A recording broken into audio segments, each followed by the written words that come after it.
So picture this, you wake up in the Stone Age. No mirror, no glass, no let me just check if my face still exists moment in the morning.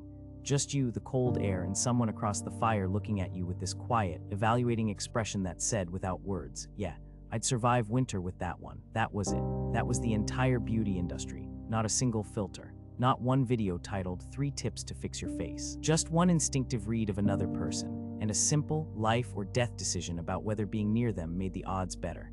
Let's talk about how that worked, and why it's honestly funnier and sometimes more sensible than what we have today.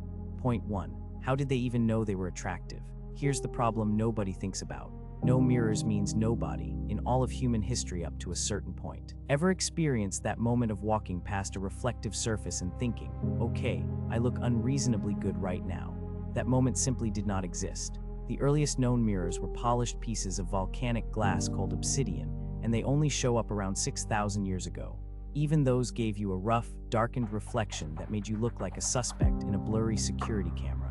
Before that, the most advanced beauty technology was crouching over a still pool of water after rain, where the image had to be perfectly calm to work at all. One breeze, one leaf falling, and your entire self-image rippled away into abstract art. So if you couldn't see yourself clearly, how did you know what you looked like to other people? You didn't, not directly. Instead, you became a detective of tiny social cues. If people shared food with you more often, that was a signal. If people didn't shuffle a little further away when you sat down, that was another signal. If people picked you when they were forming a hunting group, a shelter team, a let's not die together squad, that was your feedback. No ratings, no comments, no compliments. Just the slow accumulation of how people treated you day after day. Your entire sense of attractiveness was basically a social report card written in other people's actions. Imagine your self-image depending entirely on whether someone passed you the good meat or quietly saved it for themselves. That was the mirror, other people's choices. And to be fair, it's not that different from today. We still read other people's reactions to figure out where we stand. The difference is now we also have a front-facing camera to confirm the bad news immediately. Point 2. Women's beauty standards. Forget what you know about modern beauty for a second. Because the Stone Age had a completely different brief. The standard wasn't about being small, delicate, or polished. The question being asked, not consciously but deep in the survival brain, was can this person sustain life, not just her own life, new life, lots of it, through very difficult circumstances. So the things that mattered were a healthy body, which included carrying some visible weight, not holiday weight, not I'll lose it by summer weight. This was I can miss meals for a week and still function weight, where fat was a feature, not a bug. If you were thin, nobody said, oh, she's so disciplined. They said, oh, she's going to struggle when the food runs out. Then there were strong, broad hips, which were directly associated with a woman's ability to safely deliver a child. Because childbirth in the Stone Age was one of the most dangerous things a human being could go through, and wide hips made that process safer. That wasn't just a preference. That was a survival calculation wearing the mask of attraction, where you looked at someone and thought she's attractive. But what the old brain was actually saying was, the geometry checks out. And overall resilience mattered too, meaning you looked like you could handle a bad winter, go without food for a few days, carry heavy things, and still show up the next morning ready to go. If you looked breakable, you were less attractive by default. Because the environment was basically a non-stop stress test, and nobody had time to carry someone who couldn't keep up. We actually have physical proof of this standard. Carved stone figurines called Venus figurines, found across Europe and dating back as far as 35,000 years. They consistently showed the same proportions, which were wide hips, heavy thighs, a full belly, and large breasts. Most of them had no defined face at all. Because the face wasn't the point. The body was the entire message. Nobody was carving tiny figurines that said, she had great cheekbones. They were carving figurines that said, she carried the entire future of the tribe and made it look sustainable. Nobody was saying, she has a beautiful smile. They were saying, she looks like she makes it through February, and whatever she carries to term. That was a yes, simple system, completely brutal system, but in its own way an honest one. Point 3. Men's beauty standards. For men, it was even more stripped down and in some ways more demanding because a woman's body could communicate her value at a glance while a man had to demonstrate his. You couldn't just stand there looking useful. You had to do something useful repeatedly while people watched. Looking strong wasn't enough. You had to prove it in real situations with real stakes. And there were no gym mirrors to help you feel good about your progress. The mirror was the outcome of the hunt, where you either carried something back, or you came back empty-handed, and everyone quietly reevaluated your life choices. The markers of attractiveness for Stone Age men were things like physical size and visible muscle, not for vanity or a profile picture, but because your body was your only tool and your only weapon. A man who looked like he could carry a large animal across rough terrain for several miles was a man worth keeping around. If you looked like you'd need a break after a short jog, you weren't the heartthrob. You were a liability. Scarring was also likely seen as a positive thing, because scars meant encounters survived, whether with animals, with rival groups, or with the environment itself trying to remove you from the census. A man covered in old scars was a man who had faced serious danger multiple times and was still standing there like, yeah, and I'd do it again. That wasn't ugly.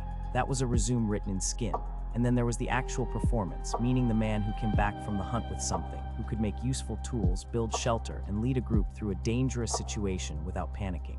Status and attractiveness weren't separate things, they were the same thing. Measured in outcomes, and you couldn't fake it or post about it. You just had to deliver. The question the group was quietly asking about every man was simple and devastating. Did he bring something back, or did he just come back? And if the answer was just came back too many times, good luck finding a mate. Point 4. No mirrors meant no overthinking, kind of. No mirrors meant no standing in front of your reflection, turning your head at 47 different angles going, wait, do I look weird from this side? That particular spiral simply wasn't available to them because you had never properly seen your own face. The mental image of yourself was more like a rumor you'd heard from reliable sources. But don't miss that as them not caring. They cared. And we know they cared because we found evidence of body decoration going back over 100,000 years. Shell beads that had been pierced and strung together. Red pigment ground from iron-rich rock and rubbed onto skin and hair until you looked like you'd been dipped in expensive clay. Animal teeth and claws worn around the neck as pendants, which was the prehistoric version of a statement necklace that said, I'm a little dangerous, or at least I killed something that was. They just had a different feedback loop, where instead of looking at themselves and forming a judgment, they looked at other people's reactions and formed a judgment from that. So instead of thinking, I look good today, the internal read was more like, nobody is treating me like a problem, nobody is slowly edging away, people are engaging with me, so I must be presenting well. It sounds more grounded than our system, and in some ways it was, but in other ways, depending entirely on other people's behavior to know your own worth is its own kind of trap, because you were one awkward social interaction away from thinking you'd become hideous overnight. At least with a mirror, you can argue with the evidence. You can say, no, the lighting is just bad. Back then, if someone gave you a weird look, you had to sit with that for 3 days wondering what it meant. Point 5, then versus now. Stone Age beauty was usefulness wearing the costume of attraction, where the signals being read were, are you healthy? Are you strong? Can you contribute to this group's survival? And do your genes look like they'll produce offspring that survive? Those weren't shallow questions. They were the right questions for that environment, and you could argue they were the most sensible beauty standards humans ever had. Modern beauty still runs on some of those same signals, because we still respond to symmetry, clear skin, posture, and visible health, and that wiring is 30,000 years old and nobody has updated it. But layered on top of it now are filters, trends, lighting angles, heavily edited images of people who don't actually look like that in real life, and an entire economy built around making you feel like you're not quite enough so that you'll keep buying things to close the gap. Back then, the beauty equation was, you look strong and capable, you're valuable, and that was the whole conversation. Now the conversation has footnotes, subclauses, and a subscription fee. Back then, nobody was comparing themselves to thousands of strangers, because they were comparing themselves to maybe the 6 other people in their age group within the tribe. You only had to be more attractive than like 2 other guys named Erg.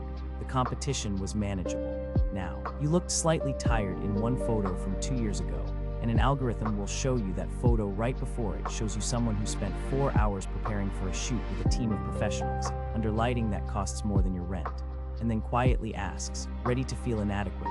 You swipe, you feel inadequate. The system works perfectly as designed. The instinct to care about appearance didn't change one bit. But what changed is that we built an entire industry around weaponizing it, and then handed it to everyone in a little rectangle that buzzes at 2 in the morning. Final thought. Every beauty standard that has ever existed in every era and every culture was a local answer to the same underlying question, who is worth choosing? The criteria shifted based on what the environment demanded, so that in a cold, dangerous, resource-scarce world, the answer was someone strong, resilient, and fertile, while in a world of abundance and digital images, the answer got complicated, contradictory, and honestly a little confused. We now have so many standards running simultaneously that it's technically impossible to meet all of them, which is a great business model and a terrible way to live. If a Stone Age human somehow saw today's beauty standards, like someone with a perfectly sculpted jawline and immaculate lighting, who visibly struggles to carry groceries up a flight of stairs, they'd probably stop and study the image for a moment with deep confusion, and then quietly go find someone else to survive winter with. No judgment, just a completely different set of priorities. Because you can't eat cheekbones, your body knows that, and their body knew that too, with nothing else allowed to interrupt the signal. Outro. So here's where that leaves us. Stone Age beauty wasn't about perfection. It was about survival, signaling itself through the body. And the strange thing is that underneath all the filters and the trends and the impossible standards we carry around now, the original signal is still running. We still respond to health. We still respond to strength. We still respond to someone who looks like they could handle something hard without immediately falling apart. Maybe the standard hasn't changed as much as we think. Maybe it just got louder, more expensive, and a lot harder to turn off at 2 in the morning. At least back then, the only opinions that counted were the 12 people sitting around the same fire. And if one of them looked at you and silently handed you the best piece of meat, congratulations. By Stone Age standards, you were absolutely stunning.